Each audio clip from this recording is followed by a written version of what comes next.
आइबि gospel मिनिस्ट्रियाव नोंथांमोन बयखौबो बरायबाय।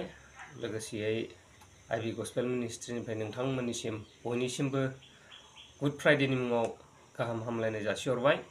दिनैहाय गुड फ्राइडे, हयथ' गोबाङा मिथिया जानो हागौ। दिनैनि शुक्रबार बे साना जाहैबाय गुड फ्राइडे होननानै स्पेसियेल मोनसे मख'नाय जादों। गोबाङानो मिथियो आरो गोबाङानो मिथिया। बिनिखायनो नोंथांमोना आंनि भिडिअनि गेजेरजों एसेब्लाबो बे गुड फ्राइडेनि सोमोन्दै मिथिगोन होननानै आङो सानो। बेनिखायनो नोंथांमोना भिडिअखौ जोबजासे नायदो, स्किप खालामाजासे आं नोंथांमोनखौ खावलायनाय जाबाय। गुड फ्राइडेआ जाहैबाय मोनसे शुक्रबार, जाय शुक्रबाराव जिसु ख्रिस्ट'नि कालभारि क्रुसाव थैनाय सानखौ गोसोखांनाय हिसाबै फालिनाय जायो। बे गुड फ्राइडेआव सारा मुलुगनि खृष्टियानफ्रा जिसुनि थैनाय सानखौ दुखुनि सान हिसाबै खायसेया फालियो, उदै लुगुन थानानै गिर्जा खालामो, आरो बेबायदिनो खायसेया बेखौ रंजानाय सान बायदिबो लानाय जायो। मानोना बियो जोंनि थाखाय गुड फ्राइडे। जिसु ख्रिस्ट'आ रमान सान्थ्रिफोरजों कालभारि क्रुसाव बियो दोगथाबजादोंमोन। गोथार बाइबेलाव जोङो इब्रायारिनि 9:22 सिरियाव जों नायब्लाथाय मोननो हायो। आरो बुंनो थांब्ला गासैबो आयेन बादि थैजों फोजोंजायो आरो थै बोहैनाय गैयालाबानो नागारजानाय जाया। बिनि ओंथिया जाहैबाय गोदो गोदायनिफ्रायनो नियम बादिहै आरो हुदा बादिहै जोंहा जुनार बुलि होनाय, जिब बुलि होनाय बेबायदि जा नियम थायोमोन आरो दङमोन। बे नियमा जाहैबाय इसोरनिफ्रायनो फैनायमोन। नियम आरो हुदा बादिहाय थै बोहोनाय गैयाब्ला मानसिनि पापा सुस्रा जायामोन। बेनिखायनो जिसु ख्रिस्ट'आ कालभारि क्रुसाव गावनि जिउखौ बलिदान होदोंमोन। जायहा बिखौ फोथायो बियो जोबनो गैयै गोथांखौ मोननाय बायदि। जोंनि मोदोमा सानसे समाव थैयो, नाथाय जोंनि सिंनि बे जिउ, जाय जिउआ जोंनि मोदोम थैनायनि उनाव ओंखारलाङो, बे जिउआ थैया।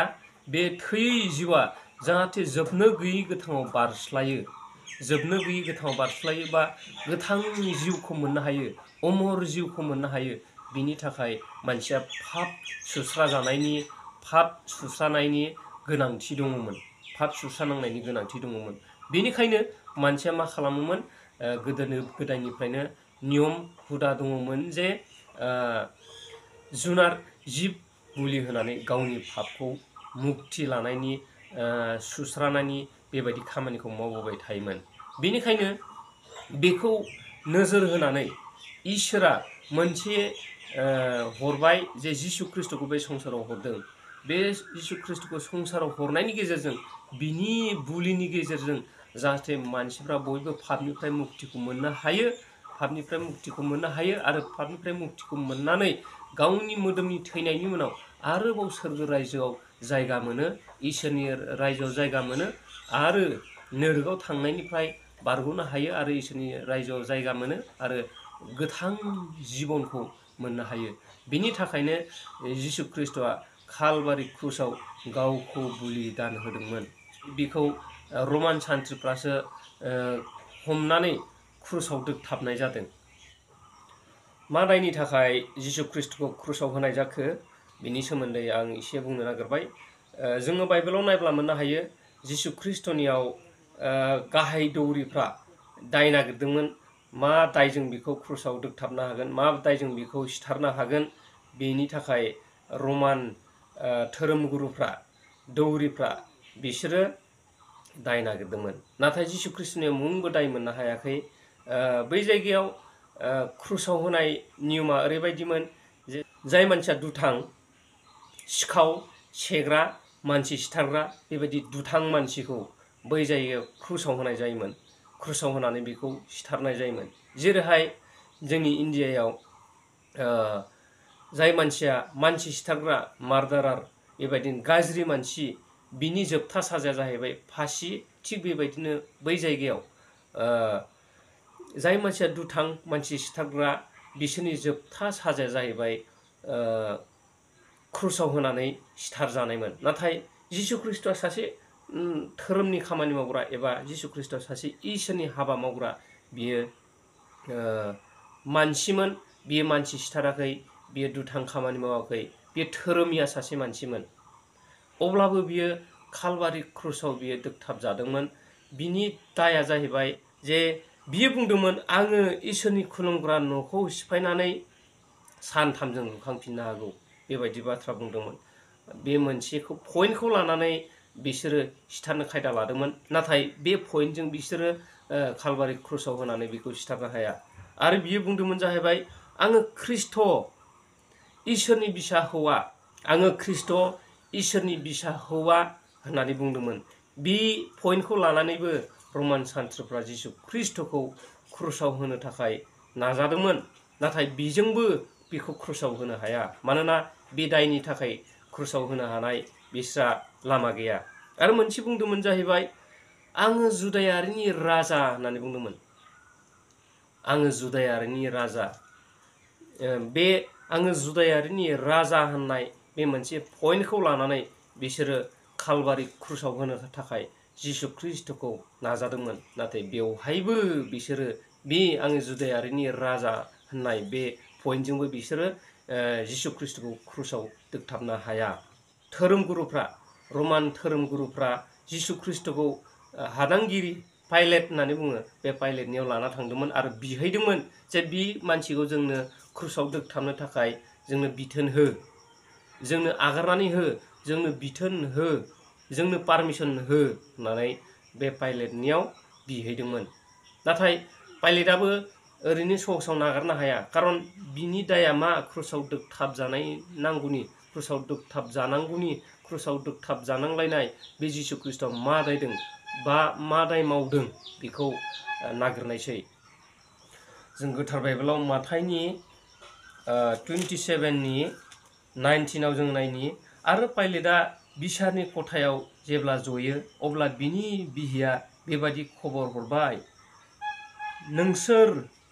नोंजों बे धोरोमियाजों मुंबो दाजाथों, मानोना आं थांनाय हराव सिमाङाव बिनि थाखाय बिमायनो सैनांबाय। बेबायदि बुंदों जे माबायाबो पाइलेटनि हिन्जावाबो सिमां नुदोंमोन जाहैबाय जे जेब्ला बिसारनि खथायाव पाइलेटआ बे जिसु ख्रिस्ट'नि सोमोन्दै रायज्लायनो आरो जिसु ख्रिस्ट'नि दायखौ नागिरनो जेब्ला जयो अब्ला खबर हरदों जाहैबाय पाइलेटनि हिन्जावा जे बे धोरोमिया मानसिया जेबो मावाखै आरो बे धोरोमियाजों नोंजों जेबो दाजाज्लायथों बिनि थाखाय खबरखौ हरदों। मानोना सिमाङाव नुखादों जाहैबाय बेखौ सिथारनो थाखाय हुकुम दाहोथों बा बिजों बे माबाजों पाइलेटजों दा सुथुर जाज्लायथों, मानोना बे मानसिया जेबो दाय गैया।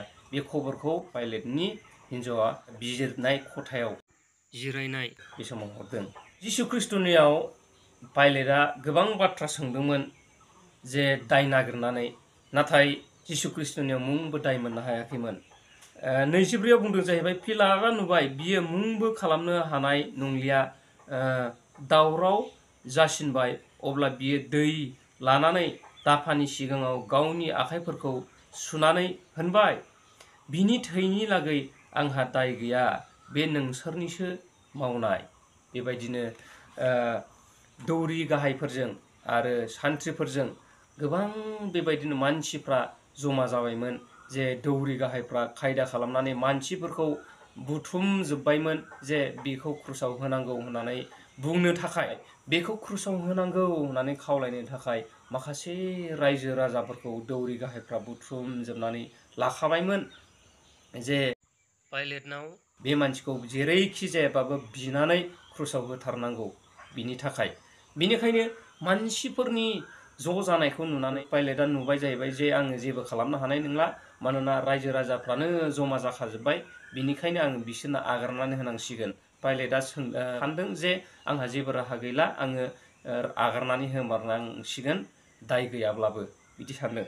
बिनिखायनो बुंदों जाहैबाय बिनि लागै आंहा दाय गैया, बे नोंसोरनिसो जागोन। माने बियो दै लादों, दै लानानै आखाइखौ सुनानै बुंदों जाहैबाय जे बिनि थैनि जुनै आंहा जेबो दाय गैया, बे दाया नोंसोरनिसो जागोन, आं मानोना बिनियाव जेबो दाय नुवाखै। बे बाथ्राखौ रमान सान्थ्रिफोरनि सिगाङाव आरो धोरोम गुरुफोरनि धोरोमनि फिल्डआव खामानि मावग्राफोरनि सिगाङाव बे बाथ्राखौ बुंदों। धोरोम गुरुफोरनि सिगाङाव बुंदों।